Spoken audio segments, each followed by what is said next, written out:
नमस्कार, आप देख रहे हैं यूनिज लाइफ इंडिया व क्राइम चैनल। क्राइम चैनल सच्ची बड़ी खबर लेकर आता है।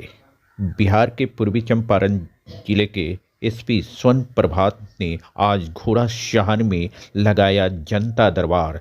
जनता की बात प्रशासनों के साथ। कार्यक्रम का मुख्य था जमीनी विवादों पर बिहार पुलिस के कप्तान विनय कुमार जी का भी बड़ा आदेश जारी किया गया है कि जमीनी विवाद को हर थाने में जाकर बड़े अधिकारी, जिला के अधिकारी, एसपी जाकर जनता दरबार करने का निर्देश दिया गया है। वही देखकर आज घोड़ाशहर थाना में स्वर्ण प्रभात जी पहुंचे थे और वहां की समस्याएं, जमीनी समस्याएं की बातें सुनी और साथ में बहुत सी व्यक्तियों की समस्याओं को उन्होंने सुना। और आपको बता दें, घोड़ाशहर में ज़मीनी विवाद की संख्या है 100% में 50% है, इसलिए कि वहाँ भारत और नेपाल सीमा की यह थाना है और ज़्यादा ज़मीन माफियाएं और भी समस्याओं का मारा हुआ व्यक्ति है। आप देख रहे हैं यूनिज लाइफ इंडिया चैनल, देखते रहिए, सब्सक्राइब कीजिए। विशेष खबर के माध्यम से, वीडियो के माध्यम से आपको खबर पता चलता रहेगा। नमस्कार। और मेरा 2 प्लॉट है, 66 रूम का, एक मेरे नाम से, एक मेरे भाई के नाम से।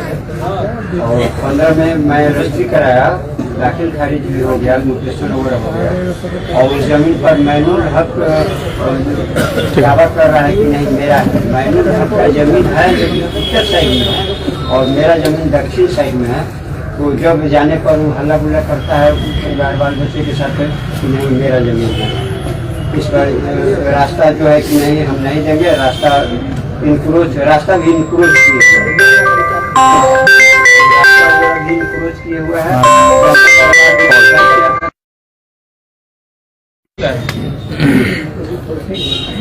उनका कहना है कि इनके जमीन में 2 फीट जी 2 फीट घुस गया है, वो ईटा का फॉर्मेशन कर दिया हुआ है। वो कहता है कि जमीन आपका है लेकिन रास्ता जो चारों तरफ से है वो रास्ता हम नहीं देंगे, मेरा रास्ता का विवाद जी, जबकि वो जमीन उसका है उत्तर साइड में और मेरा दक्षिण साइड में। सीओ साहब से लेके पता चल सकता है जी, इसमें सीओ साहब का भी क्या व्यवहार का है। ठीक है, सीओ क्या कहते हैं?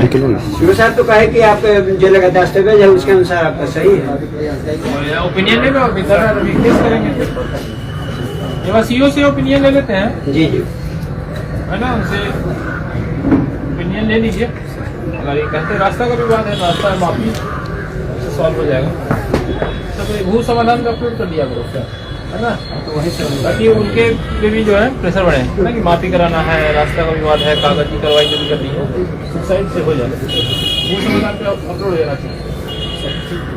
नागेंद्र प्रसाद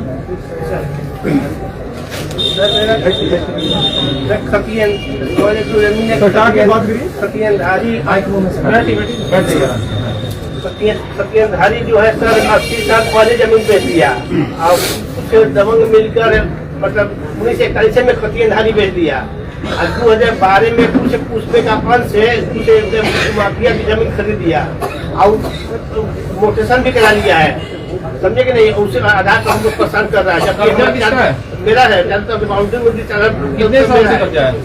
बाउंड्री 4 साल पहले लेकर कराए। कितने साल से दखल कब्जा आपका? जब जमीन खरीदे 95 तभी से दखल कब्जा है। ये इसने किससे खरीदा जमीन? जी, ये आदमी जो है किससे खरीदा है?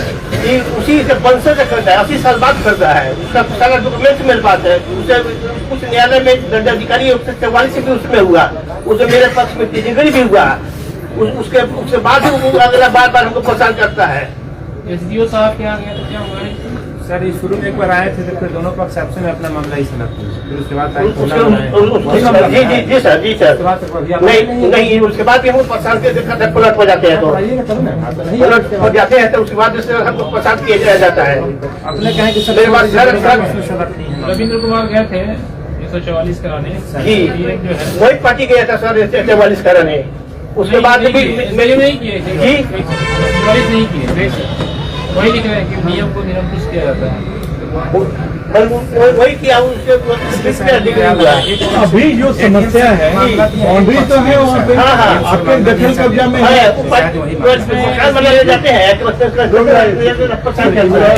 एसडीएम लिख रहे हैं कि इनका कब्जा सही है। सर ये अभी इनका कहना है ना, ये मकान बनाने जाते हैं तो बनाने नहीं देता, तो आप नहीं देता है तो कहिएगा, FIR करेंगे, केस हो जाएगा।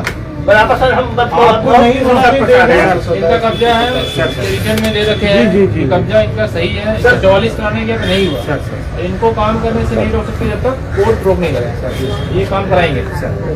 और नहीं करने देगा तो फिर बोलो कि आपको आप न्यायालय से इंजेक्शन लगा सकते हैं, लेकिन आप काम करने से जी कब रोका काम कराने से? अब डेट में 2 महीना पहले लगे थे। अभी आप जाइए, जी अगर सर। काम कराते तो वीडियो बना लीजिएगा, हम लोग FIR कर देंगे। जी सर, ठीक है, लेकिन जितना आपके कब्जा है उतने में काम नहीं सर उतना ही में, नहीं उतना ही में। क्लियर है? इसमें एडीएम सब का अलग अलग कॉन्ट्रडिक्शन है सर। एडीएम साहब क्या बोलते हैं? एडीएम साहब 1% एडीएम साहब के दिए हक जाएगा, एसडीएम से 1% सर के पास एक बार मामला गया था जनता दरबार में लगभग 1.5 महीना पहले, 2 महीना पहले। ये सब नोटिसन के लिए गया था, वो अलग मैटर है। कब्जा मीडियम में डीएसएलआर के अगेंस्ट में मीडियम के पास नोटिसन अपील होता है। के लिए गया था। उनको निर्देशित किया गया है कि अविलंब कार्रवाई सुनिश्चित करें। 7 दिनों के अंदर जो है सभी आवेदनों पर जो है वो पुलिस के द्वारा जांच किया जाएगा और उसमें कार्रवाई की जाएगी। इस जन सुनवाई में ASP हेमंत कुमार और SDPO ढाका, सर्कल इंस्पेक्टर छोड़ादानो और ढाका अनुमंडल के सभी थानाध्यक्ष उपस्थित रहे। और इस तरह का जो कार्यक्रम है अन्य थानों पर भी लगातार किया जाएगा। और आज घोड़ासहन थाने पे कई सारे ऐसे मामले आए जिसमें कई केसेज ऐसे मिले जिसमें इन्वेस्टिगेशन कंप्लीट नहीं हुआ था, गिरफ्तारी नहीं हुई थी, कई पुराने केसेज में। ऐसे में अनुसंधानकों को कड़ा निर्देश दिया गया है कि अविलंब गिरफ्तारी करें। और जन सुनवाई के दौरान ही कुंडवा चैनपुर थाने में एक 307 का मुजरिम उसको अरेस्ट किया गया है, नाम है भिखारी यादव। और ये केस जो है करीब 2022 का था, 3 साल पुराना केस था। और इसमें 2 घंटे के अंदर सुनवाई की 2 घंटे के अंदर गिरफ्तारी की गई है। अन्य केसेज में भी हम लोग जो कंप्लायंस रिपोर्ट है वो संबंधित थाना से लेंगे। सर कितने मामला का सुनाई हुआ है आज? और कुल 52 मामले 70 में आए थे, 52 लोग आवेदन के साथ उपस्थित हुए थे। जिनके पास आवेदन नहीं था उनसे आवेदन लिया गया है और मौखिक रूप से भी सुनवाई करते हुए कार्रवाई का निर्देश दिया गया। सर इसमें जो है DIG साहब के द्वारा एक सूची जारी किया गया था जिसमें जो है जो भू माफिया था उसको जो है कार्रवाई के लिए जो है इसमें पूरा घोड़ासहन में एक नाम था नगेंद्र प्रसाद जो भी आए भी थे, जिससे विवाद रविंद्र जी से था। तो उसमें सर क्या हो रहा है वो जो सूची जारी हुआ? इसमें जांच की जा रही है, दोनों तरफ से आवेदन प्राप्त हुआ है, इसमें हम लोग जांच करेंगे और जो कानूनी रूप से जो सही है वो कार्रवाई की जाए।